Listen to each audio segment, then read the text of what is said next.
സമരത്തിലേക്ക് പോയവരോട് എനിക്ക് വളരെ വിനയത്തോടു കൂടി പറയാനുള്ളത്, നിങ്ങൾ കബളിപ്പിക്കപ്പെടുകയാണ്. നിങ്ങൾ ഇത് തിരിച്ചറിയണം. നിങ്ങളുടെ ജോലിയെ ബാധിക്കുന്ന പ്രശ്നമായി ഇത് മാറും.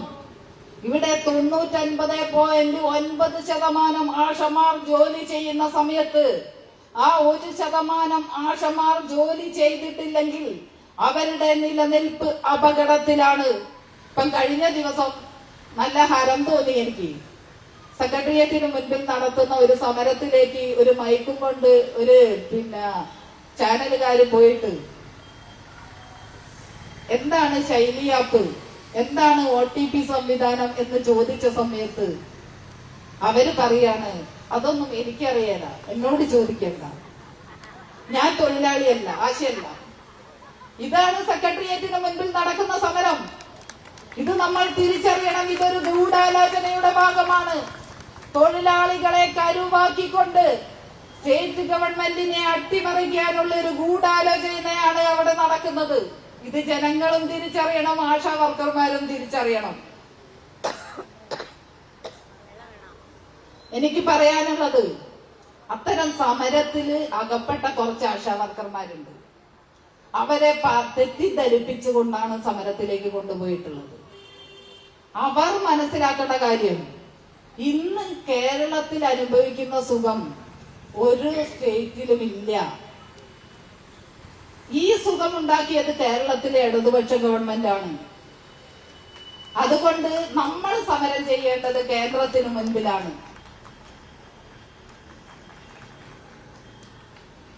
അതുകൊണ്ട് കേന്ദ്രത്തിന് മുൻപിലേക്കാണ് സമരം നടത്തേണ്ടത്. ഞങ്ങൾ പറയുന്നു, ഞങ്ങൾ കേന്ദ്രത്തിന് മുൻപിൽ അതിശക്തമായ പോരാട്ടം നടത്തുമ്പോൾ നിങ്ങളും അതിൽ പങ്കാളികളാകണം.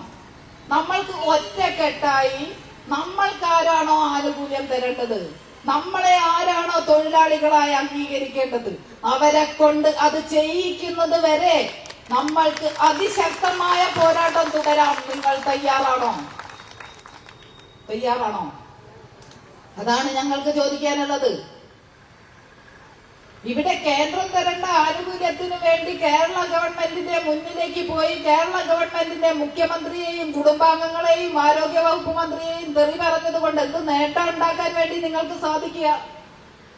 ഈ പാവപ്പെട്ട ആശമാരോട് എനിക്ക് പറയാനുള്ളത്, നിങ്ങള് തെറ്റിദ്ധരിച്ചു കൊണ്ടുപോയതാണ്. കുറച്ച് ആശമാര് ചില ജില്ലകളിൽ നിന്ന് പോയിട്ടുണ്ട് എന്നുള്ളത് ഞങ്ങൾക്കറിയാം. CITUവിന്റെ മെമ്പർഷിപ്പിലുള്ളവരല്ലെങ്കിൽ പോലും 26,117 ആശമാരുള്ളതിൽ 20,355 മെമ്പർഷിപ്പ് CITUവിനാണുള്ളത്. അവരൊരാളും ഈ സമരത്തിലേക്ക് പോയിട്ടില്ല. സമരത്തിലേക്ക് പോയവരോട് എനിക്ക് വളരെ വിനയത്തോടു കൂടി പറയാനുള്ളത്, നിങ്ങൾ കബളിപ്പിക്കപ്പെടുകയാണ്. നിങ്ങൾ ഇത് തിരിച്ചറിയണം. നിങ്ങളുടെ ജോലിയെ ബാധിക്കുന്ന പ്രശ്നമായി ഇത് മാറും. ഇവിടെ 99.9% ആശമാർ ജോലി ചെയ്യുന്ന സമയത്ത് ആ 1% ആശമാർ ജോലി ചെയ്തിട്ടില്ലെങ്കിൽ അവരുടെ നിലനിൽപ്പ് അപകടത്തിലാണ്. അതുകൊണ്ട് നിങ്ങളിത് തിരിച്ചറിഞ്ഞ് നിങ്ങളെ ജോലിയിൽ പ്രവേശിക്കണം. അല്ലെങ്കിൽ നാളെ ഇത്തരം രീതിയിൽ ഒരു അപകടം ഉണ്ടായാൽ അത് നിങ്ങൾക്ക് ദോഷം ചെയ്യും എന്നുള്ളൊരു സൂചന ഞാൻ നേരത്തെ തരികയാണ്. എനിക്കിപ്പം പറയാനുള്ളത്, കേരളത്തിലെ ഇടതുപക്ഷ ഗവൺമെന്റ് കാലാനുസൃതമായ മാറ്റം വരുത്തുന്നുണ്ടെങ്കിലും ഏതെങ്കിലും തരത്തിലുള്ള അനുകൂല സാഹചര്യം ഉണ്ടാവുന്ന സമയത്ത് നമ്മൾക്ക് വീണ്ടും ഹോണറേറിയം വർദ്ധിപ്പിക്കാമെന്ന് ഉറപ്പ് നൽകിയിട്ടുണ്ട്.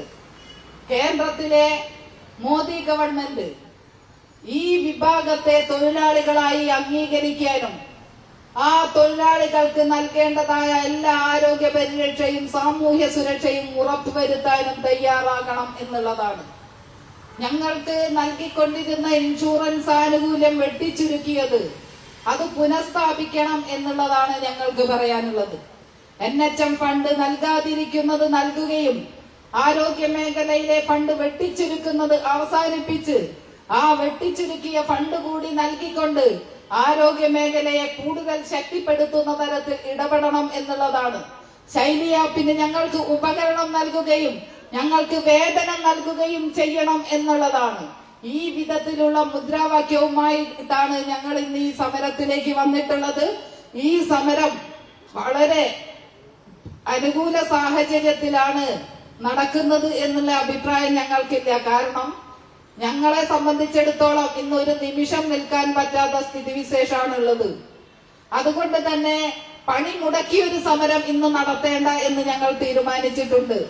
അത്യാവശ്യം ഡ്യൂട്ടി ചെയ്യാൻ ഇന്ന് ഡേറ്റ് ഇട്ട ആളുകൾ, കുത്തിവെപ്പിന് ഇന്ന് ഡേറ്റ് ഇട്ട ആളുകൾ ഒന്നും പണി മുടക്കി ഇന്ന് ഈ സമരത്തിലേക്ക് വരേണ്ടതില്ല എന്നുള്ളതാണ് ഞങ്ങൾ തീരുമാനിച്ചിട്ടുള്ളത്.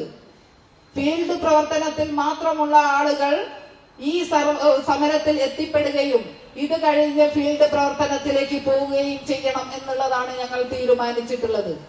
അതുകൊണ്ട് തന്നെ ഇന്നത്തെ സമരം കേരളത്തിലാകമാനം, ഇന്ത്യ രാജ്യത്താകമാനം നടക്കുന്ന ഒരു സമരമാണ്.